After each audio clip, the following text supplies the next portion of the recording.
గణతంత్ర దినోత్సవ వేడుకలకు దేశ రాజధాని ఢిల్లీ ముస్తాబవుతోంది. రిపబ్లిక్ డే వేడుకల కోసం కేంద్ర ప్రభుత్వం భారీ ఏర్పాట్లు చేస్తోంది. భారత సైనిక బలం గొప్పతనం చాటేలా త్రివిధ దళాలు ప్రదర్శన ఇవ్వనున్నాయి. ఎయిర్ షోలు, సైనికుల కవాతులు ప్రత్యేక ఆకర్షణగా నిలవనున్నాయి. వివిధ సంస్కృతులకు అద్దం పట్టేలా రాష్ట్రాలకు చెందిన పలు శకటాలను ప్రదర్శించనున్నారు. రాజ్యాంగం అమల్లోకి వచ్చిన 75 ఏళ్లు పూర్తయిన సందర్భంగా జన్ భగీరథి థీమ్పై ప్రత్యేక కార్యక్రమాలు నిర్వహించనున్నారు.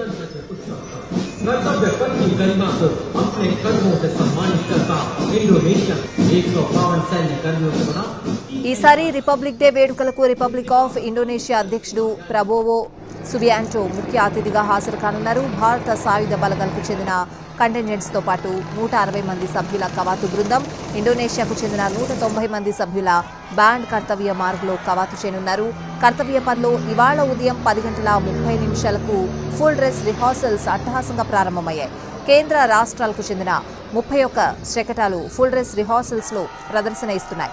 సైనిక విన్యాసాలు, కళాకారుల నృత్యాలు వీక్షకులను అలరిస్తున్నాయి.